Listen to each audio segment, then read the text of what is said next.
ఇక్కడ మనం చెప్పుకోవాల్సింది ఏంటంటే ఎరిక్సన్ మనోసాంఘిక సిద్ధాంతం ప్రకారం దశలు ఉంటాయి, అదేవిధంగా ఎలిజబెత్ హల్లాక్ దశలు కూడా ఉంటాయి. ఈ రెండు దశల్ని మనం ఒకసారి గుర్తుంచుకోవాలి. అండ్ జీఎన్ పియాజే వర్గీకరణ కూడా ఉంటుంది.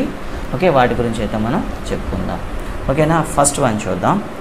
ఎలిజబెత్ హల్లాక్ గురించి మాట్లాడుకుందాం. సో ఎలిజబెత్ హల్లాక్ వర్గీకరించిన దశలు ఏమిటి ఒకసారి చూద్దాం. ఓకే, ఎలిజబెత్ హల్లాక్ మానవ జీవితాన్ని 10 దశలుగా ఆయన వర్గీకరించడం అనేది జరిగింది. సో 10 స్టేజెస్గా ఆయన చెప్పడం జరిగింది. సో ఫస్ట్ స్టేజ్ చూద్దాం. ఫస్ట్ స్టేజ్ ఆయన చెప్పింది ఏంటంటే ప్రీ నాటల్ స్టేజ్ అంట. ప్రీ నాటల్ స్టేజ్ అంట, దీన్నే జనన పూర్వ దశ అని పిలుస్తాం. జనన పూర్వ దశ ప్రీ నాటల్ అంటాం. సో ఫలదీకరణ టు ఓకేనా పుట్టుక. సో దాన్ని ఏమంటామంటే ఫలదీకరణ టు జననం వరకు ఉంటుంది. ఇది జనన పూర్వదశ అంటారు. నెక్స్ట్ వన్ నవజాత శిశువు అని పిలుస్తాం. నవజాత శిశువు దశ. ఓకే, ఈ దశ అంటే దీన్నే నియోనేట్ స్టేజ్ అని పిలుస్తాము ఇంగ్లీష్లో అయితే. సో పుట్టిన నుండి 2 వారాల వరకు ఈ దశ అయితే ఉంటుంది. దీన్ని నియోనాటల్ స్టేజ్ అని పిలుస్తాం. అండ్ థర్డ్ వన్ వచ్చేసి శైశవ దశ. ఈ దశని మనం ఇన్ఫాన్సీ అని పిలుస్తాము. 2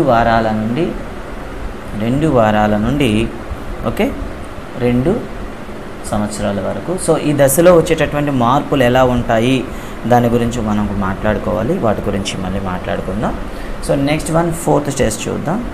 సో ఫోర్త్ స్టేజ్ చూసేసరికి మనకి పూర్వ బాల్య దశ అని పిలుస్తాం. దీన్ని పూర్వ బాల్య దశ. సో పూర్వ బాల్య దశ అంటే ఏంటి? దీన్నే ఎర్లీ చైల్డ్హుడ్ అంటాము. 2 to 6 years అంటాం. సో దీన్నే పాఠశాల పూర్వ దశ అని కూడా అంటాము. So next one fifth one ఉత్తర బాల్య దశ అని పిలుస్తాము. ఉత్తర బాల్య దశ, దీన్నే పాఠశాల దశ అని కూడా అని పిలుస్తాము సాధారణంగా. 6 to 10 years లేదా అక్కడ చైల్డ్ బట్టి ఉంటుంది. అమ్మాయిలకైతే 10, అబ్బాయిలకైతే 12 అని చెప్తాం ఇక్కడ. ఎందుకంటే అమ్మాయిలో ఎర్లీగా గ్రోత్ అనేది ఉంటుంది, అబ్బాయిలో లేట్గా ఉంటుంది. సో ఒక్కో లొకేషన్ బట్టి ఒక్కోలా ఉంటుంది. ఫర్ ఎగ్జాంపుల్ వెస్ట్రన్ కంట్రీస్లో అయితే గ్రోత్ అనేది ఎర్లీగా ఉంటుంది. కాస్త సౌండ్ వాల్యూమ్ పెంచాలి. ఓకే అమ్మా, సౌండ్ కూడా వస్తుందా ఇప్పుడు? ఓకే అమ్మా, ఇప్పుడైతే నీట్గా వస్తుంది అనుకుంటాను. సో డిస్టర్బెన్స్ కూడా ఉండదు. ఇంకా సౌండ్ పెంచినా ఓకే. ఇప్పుడు చూడండి, సౌండ్ ఓకేనా? హలో, ఇప్పుడు చూడండి, సౌండ్ ఓకేనా? ఎస్. ఓకే. సో ఉత్తర బాల్య దశ అని పిలుస్తాము. సాధారణంగా ఇది 6 to 10 years ఉంటుంది. సో వెస్ట్రన్ కంట్రీస్లో ఇచ్చినటువంటి డేటా ఇది, అక్కడ సైంటిస్టులు ఇచ్చింది కాబట్టి సో వాళ్ళు ప్రయారిటీ ఇచ్చారు. సో అమ్మాయిలో ఎర్లీగా ఉంటుంది, అబ్బాయిలో లేట్గా ఉంటుంది అని చెప్తారు ఇక్కడ. నెక్స్ట్ వన్ వచ్చేసి యవనారంభ దశ అని పిలుస్తాం. యవ్వనారంభ దశ ఓకేనా. దీన్నే ప్యూబర్టీ అని పిలుస్తాం అనమాట. యవ్వనారంభ దశ, దీన్నే ప్యూబర్టీ అని పిలుస్తాం. ఇది సో 10తో ఎండ్ అయిపోతే 10 to 12 లేదా 10 to 12తో ఎండ్ అవుతుంది కాబట్టి నుండి 13 to 14 ఓకేనా. దీన్ని యవ్వనారంభ దశ అని పిలుస్తాం మనం. సో దీన్ని యవ్వనారంభ దశగా పిలుస్తాము. ఇక 7th స్టేజ్ వచ్చేసరికి కౌమార దశ.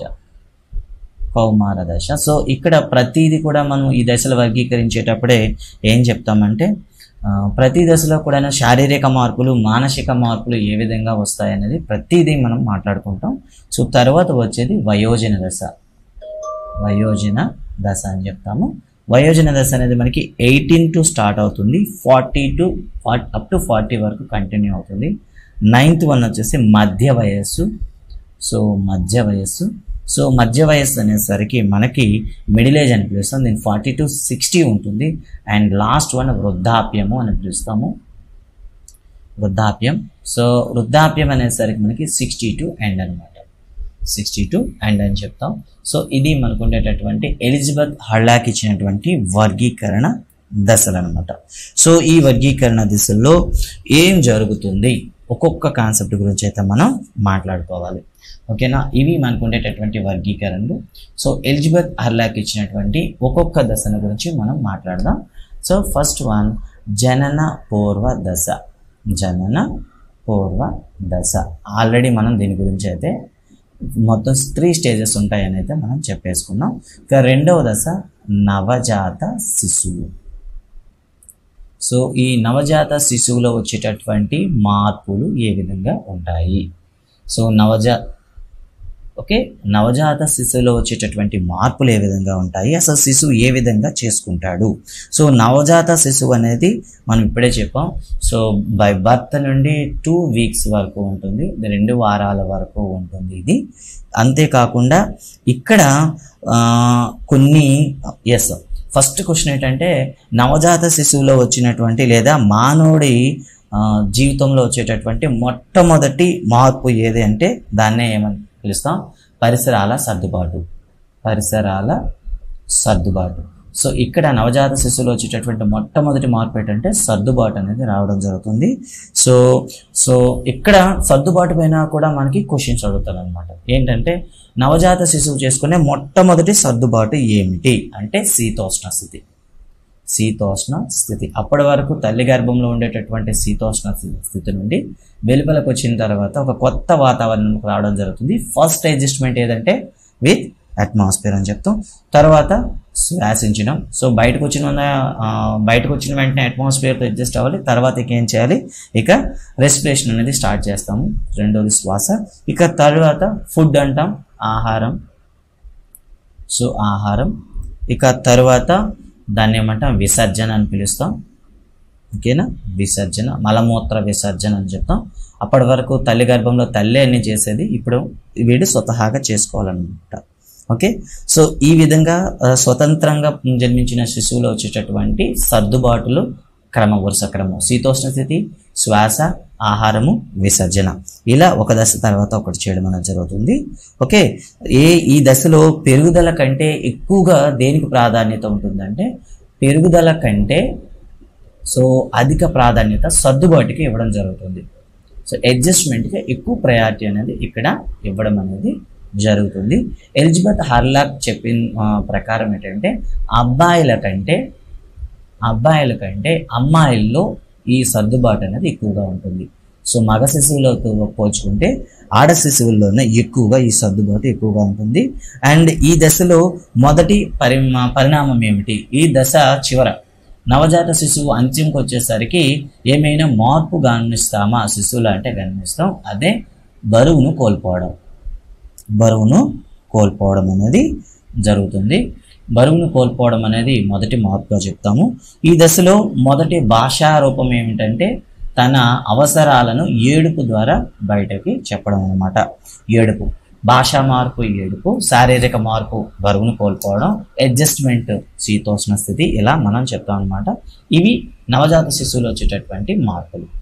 ఓకేనా, సో ఇంకా ఏమైనా ఇంకా అదనంగా మీ దగ్గర ఏమైనా సమాచారం ఉంటే మెసేజ్ చేయండి.